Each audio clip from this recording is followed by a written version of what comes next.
Salut à tous, c'est Panda, bienvenue sur cette vidéo qui aujourd'hui va parler hypnosophie et de la peur. La peur est quelque chose que tout le monde vit.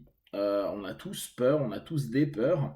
Et je trouve qu'il est intéressant de prendre en compte ce que la peur peut nous créer, c'est-à-dire la peur au travers de notre filtre, de notre expérience, de nos trans.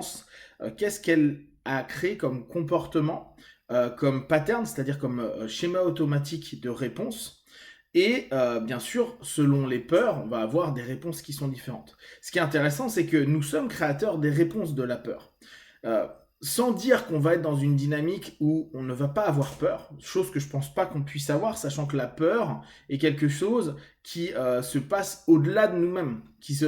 La peur est souvent liée à ce qu'on va percevoir comme du danger, et ça se passe vraiment dans un fonctionnement autonome. Bah, pour ceux qui ont suivi un petit peu ma première vidéo sur la théorie polyvagale de Borges, euh, lui, il part plus du principe sympathique-parasympathique. Il parle maintenant de ce nerf vagal qui va avoir trois options. Et donc, alors qu'avant, on n'en avait que deux, en tout cas dans le fonctionnement. Ce qui ne veut pas dire qu'il enlève le principe de sympathique-parasympathique, hein, c'est juste qu'il rajoute un cheminement. Et dans la notion à la peur, lui, il est donc ce que je vous disais la dernière fois, il est dans une notion de neuroception, c'est-à-dire que on a un système autonome qui est tout le temps en train de scanner pour voir si il y a des gâchettes de déclenchement dangereuses ou si au contraire il y a des petits scintillements positifs pour aller vers le vagal ventral qui serait un truc apaisé, apaisant, là où on devrait, la zone verte, hein, l'endroit où on devrait être le trois quarts du temps. Sinon, on va se retrouver soit sur la notion de laisser le sympathique parler, et donc à ce moment-là, on est sur la mobilisation, fight, flight, ou le vagal dorsal, où dans ce cas-là, on est dans la déstructuration de soi, l'effondrement, et on est dans du freeze complet, et à ce moment-là, c'est un peu compliqué. Qu'elle soit physique, psychique, émotionnelle, on est dans du freeze. La sidération montre bien cette notion de freeze. Et donc la notion de peur, elle est là, et on aura beau dire rien à battre, etc. Non, non, la peur, on en a tous, on en aura tous, et c'est ce qui nous a permis aussi de trouver des solutions. Quand justement on n'est pas bouffé par du vagal dorsal, on va réussir à fight ou flight. Mais qu'importe, si on flight pour trouver des solutions, c'est beaucoup plus intelligent qu'aller se fighter et crever, ça sert à rien. Donc on, là-dessus, on peut pas y faire grand-chose. Donc il y a peut-être des gens qui ont plus peur et d'autres qui ont un peu moins peur. Et puis il y a des gens qui nient, mais la peur est là. Donc avec la peur, moi ce qui m'intéresse, c'est me dire, ok, la peur crée automatiquement des trans, et on le voit bien, c'est très difficile d'avoir un jugement euh, juste quand on a peur.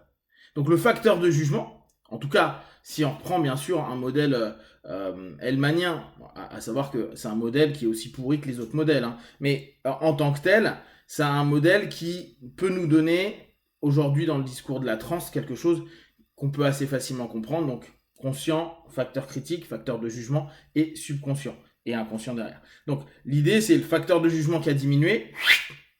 Il y a cette transcommunication conscient-subconscient et subconscient-conscient. Et à ce moment-là, bah, quand on a peur, c'est vrai qu'on est souvent, on va dire, mais pourquoi t'as pas fait ci? Pourquoi t'as pas fait ça? euh, ou même on est comme en train d'avoir plein d'infos dans la tête. Vous savez, c'est le moment où on commence à avoir un goût dans la bouche, on commence à trembler, et il y a plein d'infos qui rentrent, et on commence à se voir agir, ou parfois il y a plein de choses qui se passent, et on est inapte à juger. Donc on est dans une transe qui ramène à un truc très primitif, hein, qui va être lié à une survie. Et à ce moment-là, moi, ce qui m'intéresse, c'est dans cette transe, on a un ensemble d'expériences qui ont validé ou invalidé des comportements possibles, qui ont invalidé ou invalidé des émotions qui peuvent suivre. Par exemple, j'ai peur et je me mets en colère. J'ai peur et je deviens très triste. Et donc là, on est co-créateur avec nos fonctionnements un peu autonomes, avec l'ensemble du subconscient qui fait un petit peu ce qu'il veut depuis pas mal de temps, et que en transe, dans des états de communication, on tente d'aller un petit peu dealer, papoter, modifier des choses et dire ouais ça c'est bien, mais Ouais, mais toi, tu sais pas. Toi, t'es quelques pourcents de moi-même et le subconscient a toujours la main mise. Mais c'est un peu le boulot qu'on tente de faire sur de l'hypnose, de l'auto-hypnose, de la sophro, des travaux de méditation, etc. C'est un peu dire à cette partie qui se démerde bien sans nous, hein, sans nous conscients, euh, bah, peut-être d'ajuster les choses parce que on a du mal à reprendre une réalité actuelle et parfois on reste figé dans des souvenirs et des modes de pensée qui sont obsolètes aujourd'hui. C'est un peu une mise à jour pour le rappeler juste, eh oh, t'inquiète. Donc, ce qui moi m'intéresse, c'est de me dire qu'est-ce que j'ai créé, qu'est-ce que nous avons créé comme réponse à telle peur. Alors bien sûr, il n'y a pas une réponse à toutes les peurs. Il y a des moments où vous allez être en fight, il y a des moments où vous allez être en flight, et il y a des moments, bah, malheureusement, on va être en freeze. Ou malheureusement ou pas d'ailleurs, ça peut être très très bien de freezer.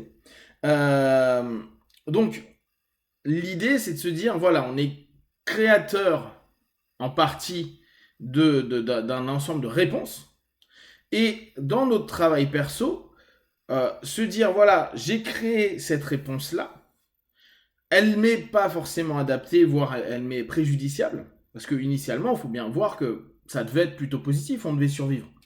Ce qui est quand même une bonne chose. Euh, Par contre, il est important d'aller se dire, ok, donc je peux survivre, mais après, si je survis en devenant alcoolique ou en battant mes enfants ou en ayant des comportements excessifs, bah, type je roule à 250 avec ma bécane tous les jours sur le périph', complexe. Et c'est là où on se dit, voilà, j'ai créé ce comportement, ces émotions, ces patterns. Peu volontairement, on est bien d'accord. On a rarement choisi cette réponse-là. Et ce qui, moi, m'intéresse, c'est de me dire, voilà, si on est créateur de ça, on va être aussi capable de s'éduquer autrement. Mais il ne faut pas nier la compréhension de ce qui s'est passé à ce moment-là et pourquoi on a créé. Déjà, il faut s'en rendre compte. Se dire, ah tiens, effectivement, ça, c'est lié à une peur. Au lieu de se dire, ah non, mais c'est lié qu'à ça. Non, mais ça peut être lié simplement à une peur. Ouais, simplement. Sauf que, vu qu'on nie souvent qu'on a peur et qu'on a l'impression qu'il est bien au-delà de tout ça, notre rapport humain au-delà de l'animal, genre ouais, moi c'est bon, je raisonne donc j'ai pas peur, bah on va se retrouver dans une dynamique où parfois ça va être compliqué de se dire mais j'ai créé ça parce que c'est la réponse la plus adaptée à l'ensemble de mon passif, de mon histoire et de mes expériences passées, qui me semblait le plus cohérent et le plus juste. Sauf que souvent, vous allez vous rendre compte que peut-être pendant un laps de temps, c'était bon quand les conditions étaient toujours les mêmes. Mais maintenant que vous êtes sorti de ces conditions-là, de l'enfance, de l'adolescence, peut-être de relations toxiques, peut-être de lieux toxiques, peut-être de systèmes à la con, et ben là, vous pouvez vous dire, ok, qu'est-ce que moi je vais pouvoir faire en admettant et en respectant la peur, en respectant la peur, en respectant le fait que c'est comme ça que j'ai perçu les choses, et j'ai pas à le rendre plus rationnel et ne pas avoir peur.